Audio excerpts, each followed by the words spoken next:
Hey everyone, welcome back to Reading with Tatiana. So today is my first book review that I've done on this channel. I'm not sure what my format for sure is going for. I'm just going to play around with each book, see how it feels. But I'm super excited. So this is my first book of 2022. I picked this up at the library actually over a month ago, and I didn't go into a library knowing I wanted this book, but it was kind of in like the recommended by staff. Um, I do want to give a bit of background of why this book was recommended by staff because I do live in Canada, and I think being Canadian and knowing the history of Canada would make this book way more interesting and relevant. Also, this book is set in the city that I live in, Vancouver.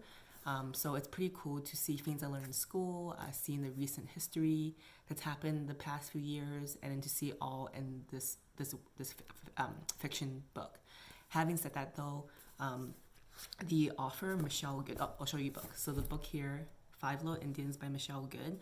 So Michelle Good is a daughter of a woman who went to a residential school. So I want to give a bit of background first before I go into the book. So if you're not familiar with residential schools, they were schools that were created in the 60s by the Canadian government in conjunction with the Catholic Church. And at the time, they said it was to help the Indians to be more Canadian and to get rid of their savage ways. And even as I'm saying this now in 2021, it just sounds so crazy because it's just crazy that was like a thing that was totally accepted. And not only accepted, but back then, I think if you're a non-native Canadian, you'll be like, yeah, that makes sense. Like we're helping them. We want them to be part of our culture. But with history, hindsight is 2020. So like if anything, we're the ones that invade the land, and if anything, we should assimilate to their culture because this is their land, right? But other discussion for other day. So residential schools start in the 60s, and there's this kind of time period called the 60s scoop. So basically, any Indigenous or Native child who was over 5 years old and up to 16 were taken from their home and had to attend these schools. Not only did they have to attend it, they have to not be able to speak their own language. If they had a sibling, they couldn't talk to each other. Boys and girls were separated. And a lot of Indigenous cultures, they usually have their hair grown out. Not always, but usually. But in the school, they would shave them all short. They would make them wear Western Canadian clothing. And not only that, but they couldn't go home to visit their family, and their families couldn't visit them, no exceptions, which is like really messed up. And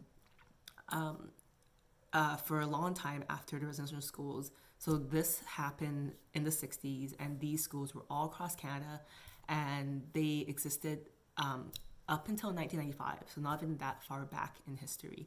And In the past, since residential schools ended, lots of people, they're called survivors. They would say that they were being abused, they were being hurt, and not only that, but people died, or sorry, kids died, students died, while in these residential schools. But of course, the church and the government said no, like the kids went missing, or they went home, like we don't know what happened to them. And then last year in Canada, they found a mass grave at a former residential school. So that's just awful because all the people who said all this stuff happened, they weren't listened to for so many decades, and then when it came to light, it's like, holy cow, like that was true, and we've just not listened to you all these years. So it's pretty sad. So the book basically, Five Little Indians, is about 5 kids who attended a residential school at the same time. I believe it's in British Columbia, but the school isn't really set. The story isn't set really during their time in the schools. There are flashbacks, but it's mostly about their trauma since leaving the school. So it kind of follows them from when they're 16 all the way up until their adulthood. I don't want to spoil the book too much, obviously, because I think it's not an easy read. I do have to say that if you have any trauma or abuse in your life, just be, I guess, cautious or be aware what you're getting yourself into. Um, but yeah, so basically it follows them after the school. And I don't want to do any spoilers, like I said, but basically it follows and it just shows you like the consequences of going to these schools and how, even if these people have succeeded in life or not, um, the trauma still follows them. Um, and yeah, so the book's about these five kids, and they all go to school at the same time, and then they separate, and then sometimes their paths cross, sometimes they don't, and it's just really cool to read like um, these experiences because I'm sure Michelle Good, even though it's a work of fiction, I'm sure Michelle Good took stories from her mom and relatives into this book, and having it just being recently about all these math graves that did come to light, it just gives like another perspective, I don't know, of the history of Canada in this dark time.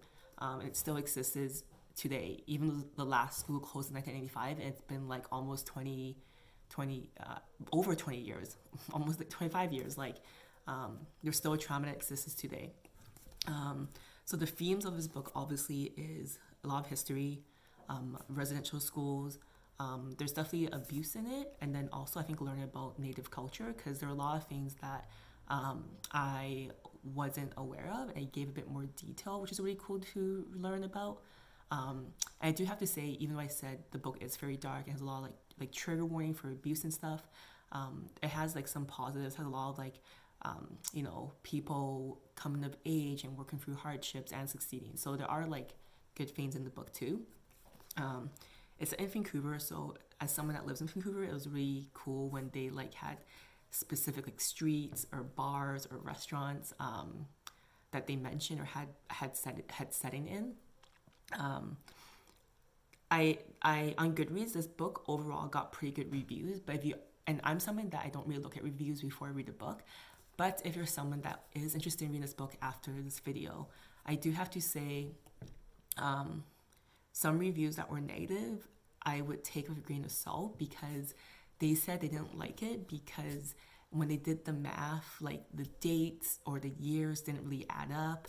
But this book is a work of fiction, and also, why does it matter if the year is off? So yeah, this book I highly recommend. 5 out of 5. Just be careful or be cautious of possible triggers for you. So yeah, that is my first book review. Bye.